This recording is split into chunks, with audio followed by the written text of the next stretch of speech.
మనం సముద్రతీరంలో చూసే శంఖం చూట్టానికి చాలా అందంగా ఉంటుంది కదా. కాని అది కేవలం ఒక అందమైన వస్తువు మాత్రమే కాదు. దాన్లో ఓ పెద్ద విశ్వరహస్యమే దాగి ఉంది. ఈ మామూలు వస్తువులో ఉన్న అద్భుతమైన గణిత ఇంకా విశ్వరహస్యాలను అర్థం చేసుకోవడానికి మనం ఇప్పుడొక చిన్న ప్రయాణం చేద్దాం. ఆలోచిస్తే చాలా ఆశ్చర్యంగా ఉంటుంది కదూ. ఎముకలుగాని వెన్నెముకగానే ఏమీ లేని ఒక చిన్న సున్నితమైన సముద్రజీవి తనను తాను కాపాడుకోవడానికి ఇంత అందమైన ఇంత సంక్లిష్టమైన నిర్మాణాన్ని ఎలా సృష్టించగలుగుతుంది? ఇది దానికి కేవలం ఇల్లు మాత్రమే కాదు, ఒక అద్భుతమైన కళాఖండం. ఇంత పర్ఫెక్షన్ ఒక చిన్న జీవికి ఎలా సాధ్యమైంది? సరిగ్గా ఇదే మనల్ని ఆలోచింపజేసే అసలైన ప్రశ్న. దానికి ఎవరు ట్రైనింగ్ ఇచ్చారు? ఏమీ లేకుండానే ఒక చిన్న జీవి ఇంత పర్ఫెక్ట్ నిర్మాణాన్ని ఎలా తయారు చేయగలుగుతుంది? ఈ ప్రశ్నకు సమాధానం మనల్ని ప్రకృతిలో దాగి ఉన్న కొన్ని రహస్య కోడ్ల లోతుల్లోకి తీసుకెళ్తుంది.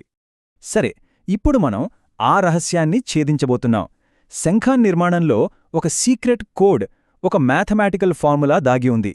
అదే మొత్తం ప్రకృతి యొక్క డిజైన్కు ఆధారమనమాట. ఈ సీక్రెట్ కోడ్నే గోల్డెన్ రేషియో అంటారు. కొందరైతే దీనిని దైవిక నిష్పత్తి అని కూడా పిలుస్తారు. ఎందుకంటే ఇది సృష్టి యొక్క ప్రాథమిక నమూనాలా కనిపిస్తుంది. ప్రకృతిలో మనకు అందంగా, బ్యాలెన్స్డ్గా కనిపించే ఎన్నో నిర్మాణాల్లో, ఇంకా చెప్పాలంటే పురాతన కట్టడాల్లో, గొప్ప కళాఖండాల్లో కూడా ఈ రేషియో కనిపిస్తుంది. ఆ మ్యాజిక్ నంబర్ ఇదే 1.618. దీన్ని గ్రీకు అక్షరం ఫైతో సూచిస్తారు. ప్రకృతి తన కళాఖండాలను డిజైన్ చేయడానికి ఉపయోగించే నంబరిది. శంఖం నుంచి మన ముఖం వరకు దాదాపు ప్రతిచోటా ఈ సంఖ్య తన ముద్ర వేసింది. ఇక్కడ చూడండి, శంఖం లోపల ఉన్న స్పైరల్, పొద్దుతిరుగుడు పువ్వులో విత్తనాల అమరి ఉన్న విధానం రెండూ ఒకే గణిత సూత్రాన్ని ఫాలో అవడం ఎంత అద్భుతంగా ఉందో కదా. ఇదే గోల్డెన్ రేషియో యొక్క పవర్. ఈ డిజైన్ కేవలం భూమిదున్న వస్తువులకే పరిమితం కాదు. ఇది యూనివర్సల్. ఒక శంఖం యొక్క ఎక్స్రేలో కనిపించే స్పైరల్ ఎక్కడో దూరంగా ఉన్న గెలాక్సీల ఆకారంలో కూడా కనిపిస్తుంది. అంటే అతి చిన్నదాని నుండి అతి పెద్దదాని వరకు ప్రకృతి ఒకే డిజైన్ లాంగ్వేజ్ని ఉపయోగిస్తోంది. వెస్టర్న్ కంట్రీస్లో ఈ నమూనాను వివరించడానికి ఫైబోనాకీ సిరీస్ గురించి ఎక్కువగా చెబుతారు. కాని దానికంటే ఎంతో కాలం ముందే హేమచంద్ర అనే భారతీయ గణిత శాస్త్రవేత్త ఈ గణిత శ్రేణిని వివరించారు. అంటే ప్రకృతి యొక్క ఈ సీక్రెట్ కోడ్ను పాశ్చాత్య ప్రపంచం కనుక్కోడానికి శతాబ్దాల ముందే భారతదేశంలో డీకోడ్ చేశారన్నమాట. సరే, ఇప్పుడిదాకా మనం శంఖం యొక్క గణిత సౌందర్యం గురించి మాట్లాడుకున్నాం. ఇప్పుడు దాని ధ్వని ఇంకా సాంస్కృతిక ప్రాముఖ్యత వైపు వెళ్దాం. దాని రూపం మాత్రమే కాదు, దాని నుండి వచ్చే శబ్దం కూడా చాలా చాలా స్పెషల్. మన భారతీయ సంప్రదాయంలో శంఖం నుండి వచ్చే ధ్వనిని విశ్వం యొక్క ఆదినాదమైన ఓంతో సమానంగా చూస్తారు. ఇది కేవలం ఒక శబ్దం కాదు, నాద బ్రహ్మస్వరూపం, అంటే ధ్వని రూపంలో ఉన్న దైవమన్మాట. ఇంట్రెస్టింగ్ విషయమేంటంటే, శంఖాన్ని పవిత్రంగా భావించి ఊదే సంప్రదాయం కేవలం మన దేశానికే పరిమితం కాదు. ప్రపంచవ్యాప్తంగా ఎన్నో పురాతన సంస్కృతులలో ఈ అలవాటు కనిపిస్తుంది. ఇది మానవాళి యొక్క ఉమ్మడి వారసత్వానికి ఒక గొప్ప నిదర్శనం. ఉదాహరణకి, మన దేశంలో పూజలు, శుభకార్యాలు అన్నీ శంఖనాదంతోనే మొదలవుతాయి. ఇది దైవిక శక్తిని ఆహ్వానించే ఒక పవిత్రమైన ప్రక్రియగా భావిస్తారు. సరే, ఇప్పుడు మన ప్రయాణంలో ఖండాలు దాటి దక్షిణ అమెరికాకు వెళితే అక్కడి ప్రాచీన తెగలు కూడా శంఖాన్ని తమ ఆచారాలలో ఒక ముఖ్యమైన వస్తువుగా ఉపయోగించారు. అలాగే ప్రాచీన మెక్సికోలో కూడా శంఖధ్వనికి ఎంతో ప్రాముఖ్యత ఉండేది. ఇది మనకేం చూపిస్తుందంటే, ఒకే వస్తువు వేరువేరు ఖండాలలో, వేరువేరు సంస్కృతులలో ఒకే రకమైన పవిత్ర భావనను ఎలా కలిగించిందో చూపిస్తుంది.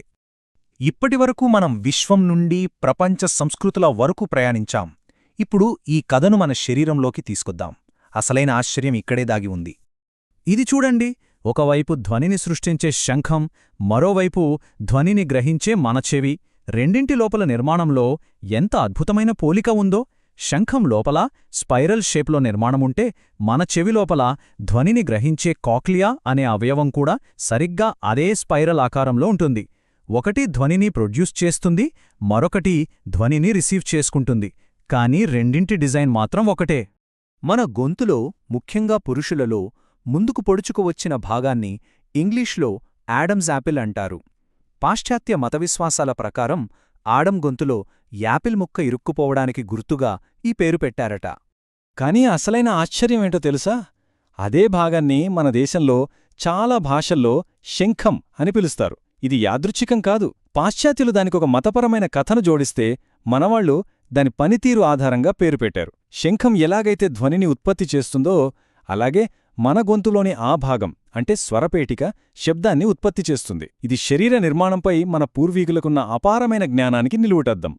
సో మనం చూసినట్లుగా ఒక మామూలుగా కనిపించే శంఖం ఎన్నో విషయాలను కలుపుతోంది. ఇది కేవలం ఒక సముద్రపు చిప్ప కాదు, ఒక గొప్ప వారసత్వానికి ప్రతీక. సో చూశారుగా, ఒక్క శంఖం గణితం నుండి విశ్వం వరకు, ప్రపంచ సంస్కృతుల నుండి మన శరీరం వరకు అన్నింటినీ ఎలా కలుపుతుందో. కాబట్టి ఈసారి ఒక శంఖాన్ని చూసినప్పుడు దాన్ని కేవలం ఒక వస్తువుగా చూడకండి. మన చుట్టూ ఉన్న ప్రకృతిలో మనలోపల కూడా ఇలాంటి ఎన్నో అద్భుతమైన రహస్యాలు దాగి ఉన్నాయి. వాటిని మనం కాస్త ఓపిగ్గా గమనించగలిగితే చాలు.